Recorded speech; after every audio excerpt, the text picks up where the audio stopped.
Good afternoon friends, welcome to my channel Kanika Kansar. हम तैयारी कर रहे हैं master cadre Hindi 2022 self study group. तो कल हमने हिंदी साहित्य का इतिहास शुरू किया था, जिसमें हमने हिंदी साहित्य के इतिहास से संबंधित कुछ महत्वपूर्ण पुस्तकों का वर्णन किया था, जिसमें कुछ महान विद्वान हैं जिन्होंने हिंदी साहित्य से रिलेटेड इतिहास से संबंधित रिलेटेड कुछ पुस्तकों की रचना की है और कुछ ग्रंथ हैं जो हमें हिंदी साहित्य में के इतिहास में मिलते हैं। कल हमने इनके बारे में पढ़ा था, तो आज हम शुरू करेंगे हिंदी साहित्य के इतिहास का विभाजन।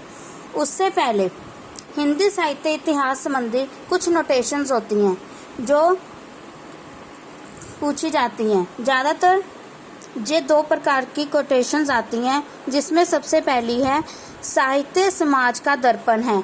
यह कथन किसका है? तो इसका आंसर है महावीर प्रसाद द्विवेदी।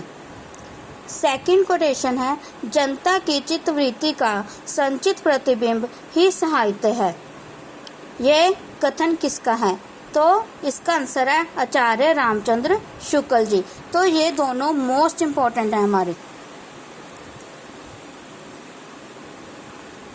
Most important. ये हमारे लेक्चरार में और मास्टर कैडर में पूछी जा सकती हैं। तो चलिए फ्रेंड्स, स्टार्ट करते हैं हिंदी साहित्य का इतिहास। हिंदी साहित्य का इतिहास इसको 4 भागों में बांटा है आचार्य रामचंद्र शुक्ल जी ने। आचार्य रामचंद्र शुक्ल जी ने इसको समय के अनुसार, यदि हमसे क्वेश्चन आ जाए तो कि जो आचार्य रामचंद्र शुक्ल जी हैं उन्होंने हिंदी साहित्य के इतिहास को किसके अनुसार भागों में विभाजित किया है, तो हमारा आंसर होगा समय के अनुसार, और वह समय है 900 वर्षों का समय।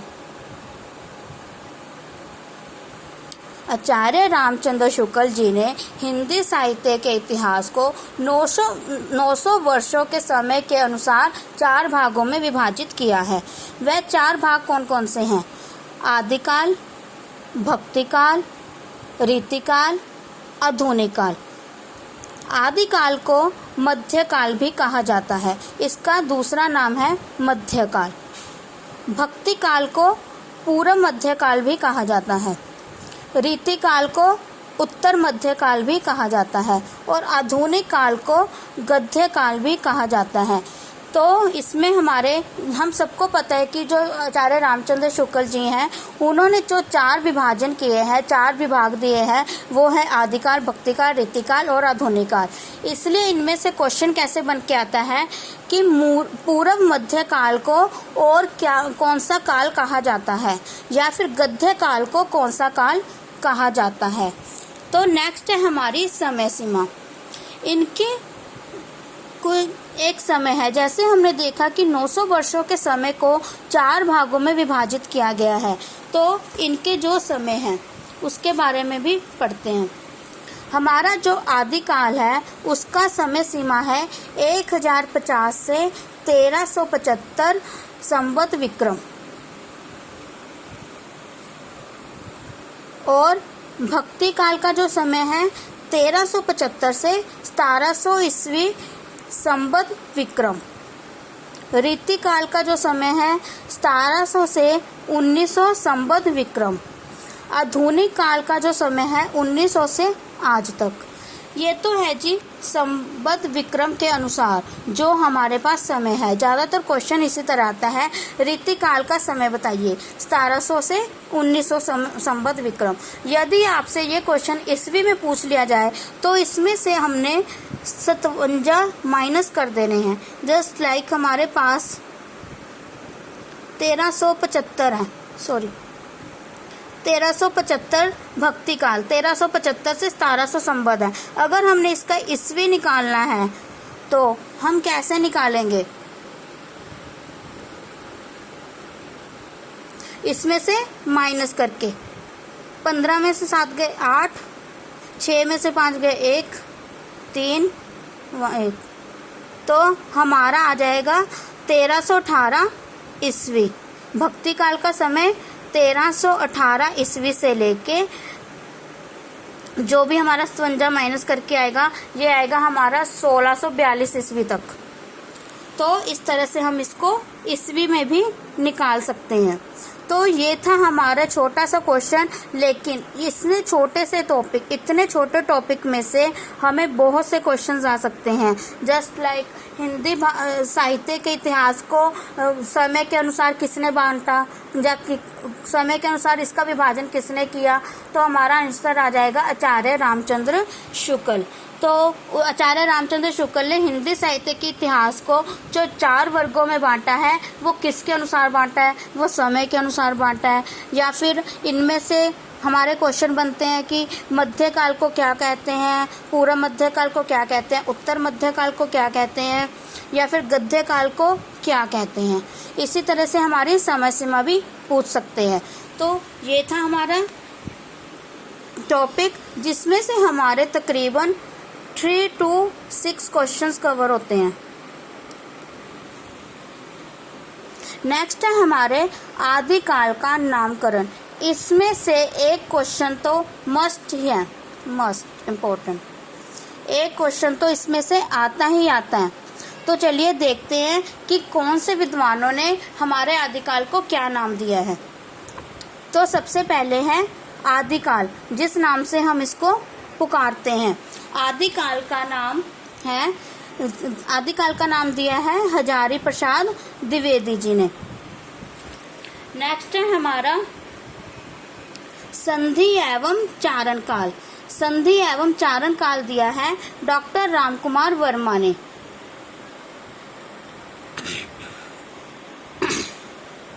बीजक काल का दिया है महावीर प्रसाद द्विवेदी जी ने। महावीर प्रसाद द्विवेदी जी ने बीजक काल को एक और अन्य नाम दिया है, वह हमारा बीज वपन काल।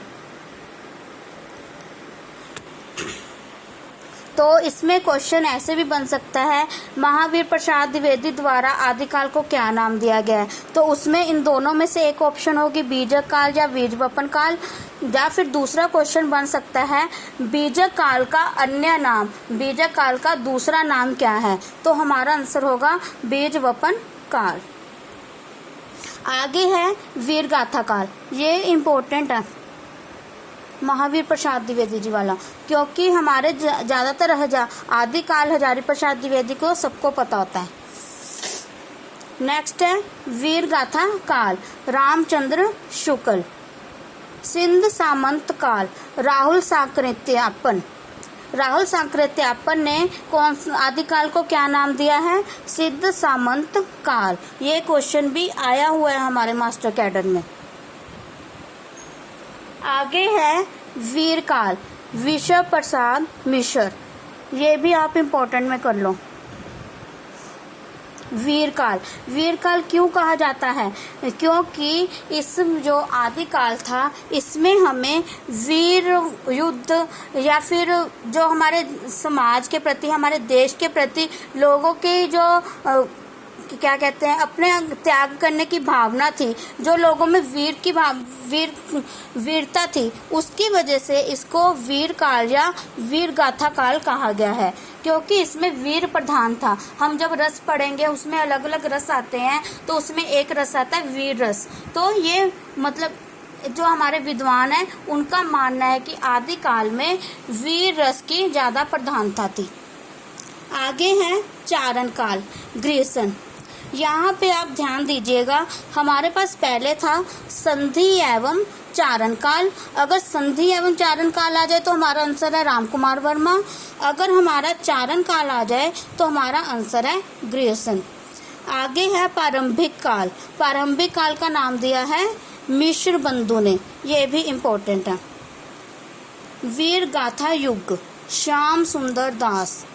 तो आप ध्यान दीजिए, हमारे पास वीर रस से रिलेटेड 3 नाम है और 3 अलग अलग विद्वानों ने दिए हैं। सबसे पहले है वीरगाथा काल, फिर वीर काल, फिर वीरगाथा युग।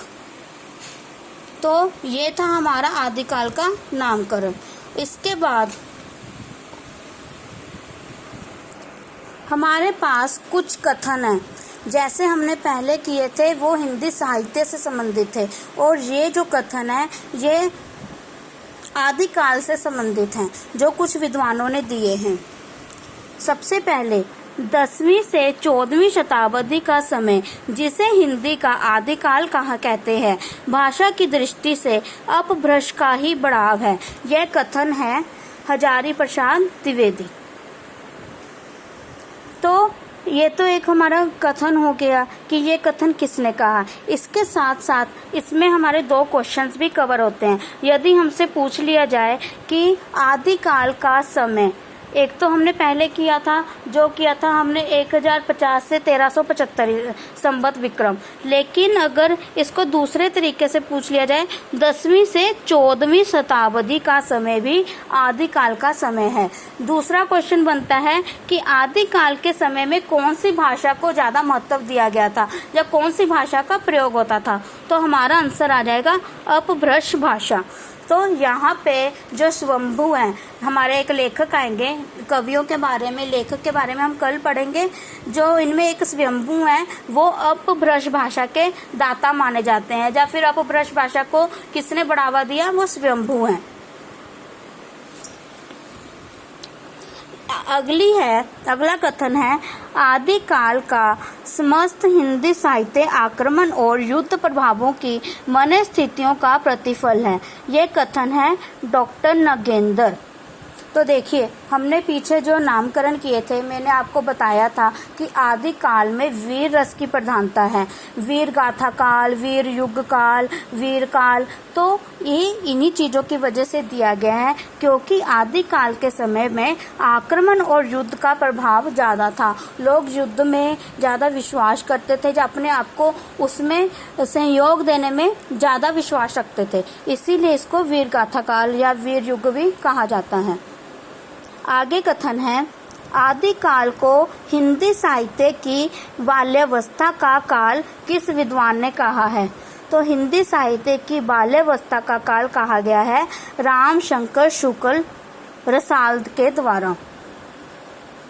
तो ये थे हमारे कुछ इम्पोर्टेंट कथन जो हमारे एग्जाम में पूछे जा सकते हैं।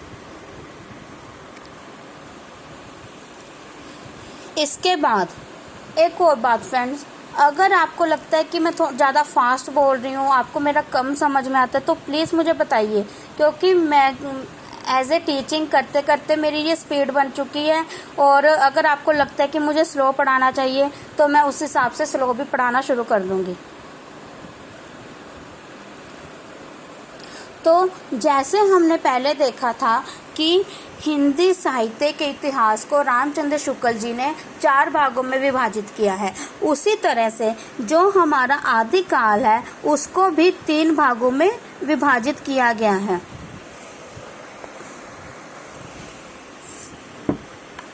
हमारे ये 3 भाग कौन कौन से हैं?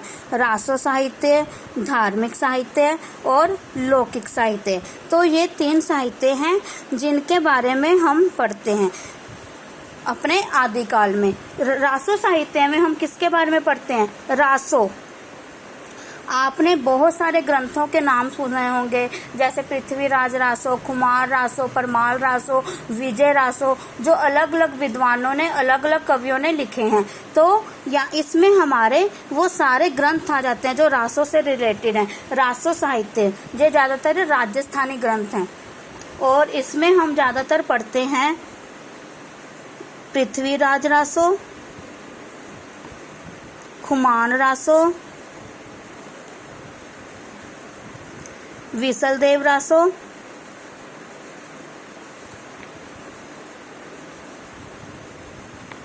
और जैन विजयपाल रासो। एक हमारा विजयपाल रासो है।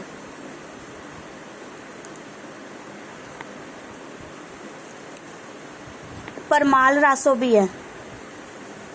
तो जितने हम रासो ग्रंथ पढ़ते हैं तो वो सारे हमारे रासो साहित्य में आते हैं। नेक्स्ट है हमारा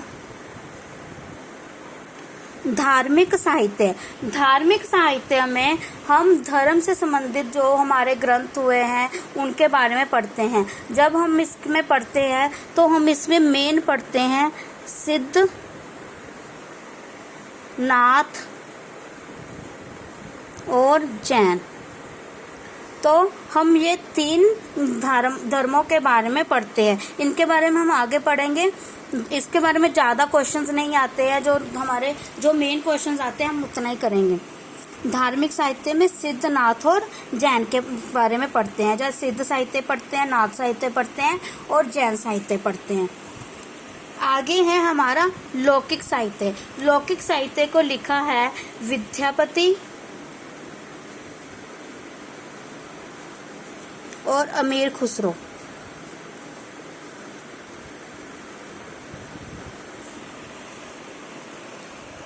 तो ये हमारे आदिकाल के विभाजन के अनुसार 3 साहित्य हैं। आगे हमें आदिकाल में प्रमुख ग्रंथ मिलते हैं। हमें कितने प्रमुख ग्रंथ मिलते हैं? 5 ग्रंथ।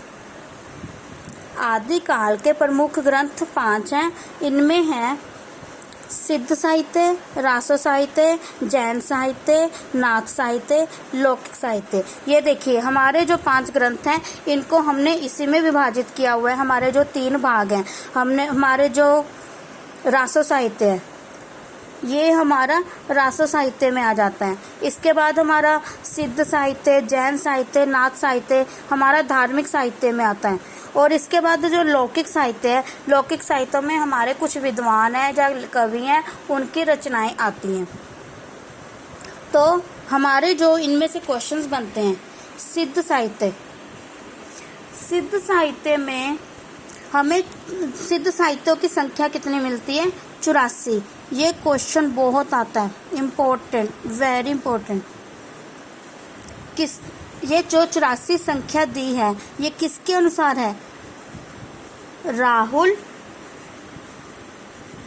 सांस्कृत्यापन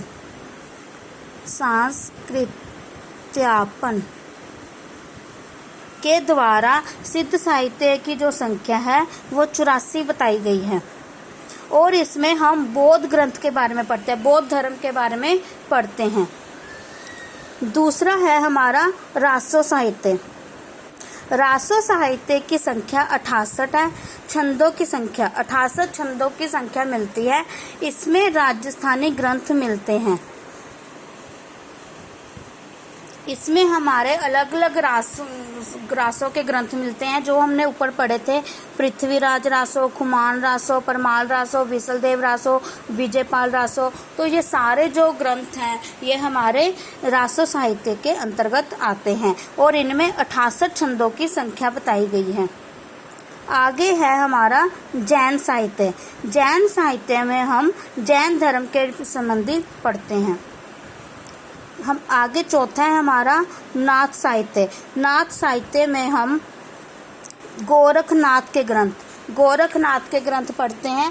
ज़्यादातर इसमें शिव भक्त हैं या फिर जो मतलब कि इसमें नारी की निंदा की गई है। यदि आपसे पूछ लिया जाए कि हमारे हिंदी साहित्य के या आदिकाल के कौन से ग्रंथ में नारी की निंदा की गई है तो वो है हमारा नाथ साहित्य और इनकी संख्या 9 है। 5वां है हमारा लौकिक साहित्य। इसमें मध्यकाल से पहले के ग्रंथ आते हैं। जो हमने ऊपर पढ़े थे, जो साहित्य के 4 विभाजन है, जिसमें हमने पढ़ा था पूर्व मध्यकाल, उत्तर मध्यकाल। तो ये उससे पहले के जितने भी ग्रंथ हैं वो सारे इसमें आ जाते हैं। इसमें अलग अलग विद्वान हैं जिनमें से हमने कुछ पढ़े हैं, विद्यापति और अमीर खुसरो। तो इनमें से जो क्वेश्चन है 2 इम्पोर्टेंट बनते हैं, वो हैं ये। सिद्ध साहित्य की संख्या पूछी जाती है या फिर रासो साहित्य के बारे में पूछा जाता है कि परमाल रासो किसने लिखा है, विजयपाल रासो किसने लिखा है, पृथ्वीराज रासो किसने लिखा है। तो ये हमारे थे आदिकाल का विभाजन, उसकी समय सीमा, आदिकाल का नामकरण, उससे संबंधित कुछ कथन और हमारे आदिकाल के विभाजन। तो कल हम पढ़ेंगे इससे संबंधित कुछ कवि और उनकी रचनाएं। ठीक है जी। तो इससे संबंधित कल जो जैसे नोट्स तैयार हो जाएंगे मैं आपको वीडियो अपलोड कर दूंगी। अगर आपको मेरी ये जानकारी अच्छी लगे तो इसको लाइक कीजिए, शेयर कीजिए, सब्सक्राइब कीजिए।